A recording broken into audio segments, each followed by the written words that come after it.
மிகவும் அருமையான ஒரு வார்த்தை. ஆனால் மிக மிக ஆழமாய் தியானிக்க பழக வேண்டும். இல்லாவிட்டால் இந்த வார்த்தையை அறிந்து கொள்ள மாட்டீர்கள். இந்த வார்த்தை சொல்லுகிறது நீதிமொழி புத்தகம் 3ஆம் அதிகாரத்தில் 30வது வசனம். 2-3 தரம் தியானத்தோடு வாசித்தால் அதனுடைய உட்கருத்தை புரிந்து கொள்வீர்கள். நாம் கோபப்படுவதற்கு காரணம் நமக்குள் இருக்கும் சுய வாழ்வு என்று சொல்லுகிறது. உங்களுக்குள் இருக்கிற சுயம் அழிக்கப்படும் பொழுது, செல்ஃப் சென்டர்னஸ் அழிக்கப்படும் பொழுது, இயேசுவை உங்கள் சொந்த இரட்சகராய் அவரிலே வாழ ஆரம்பிக்கும் பொழுது கோபம் ஓடிவிடுகிறது.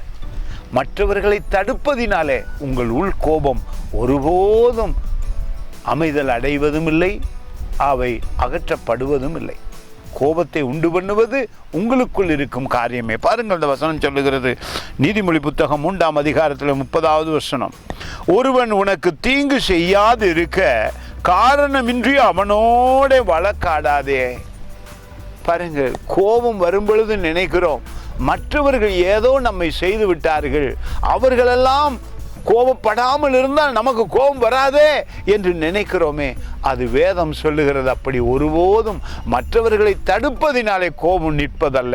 நீங்கள் இயேசு கிறிஸ்துவை ஏற்றுக்கொண்டு உங்கள் உள்ளத்திலே அவரோடு வளரும் பொழுது உங்கள் சுயம் சாக ஆரம்பிக்கிறது.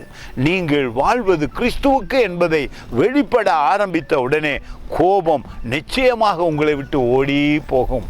இந்த நாளில் அந்த அதிசயத்தை கற்றுக்கொள்ளுங்கள். உங்களுக்குள் மாற்றிக்கொள்வதுதான் கோபத்தை தனிய பண்ணுமே ஒழிய மற்றவர்களை தடுத்து நிறுத்துவதினாலே உங்களுக்கு கோபம் வராமல் இருக்கும் என்று பிசாசின் காரியங்களுக்கு ஏமாறாதீர்கள். நிச்சயமாக உங்களுக்குள்ளே தேவன் இருக்கிறார் என்பதை நினைத்து அன்பாகும் பொழுது அதிசயம் நடக்கும். God bless you.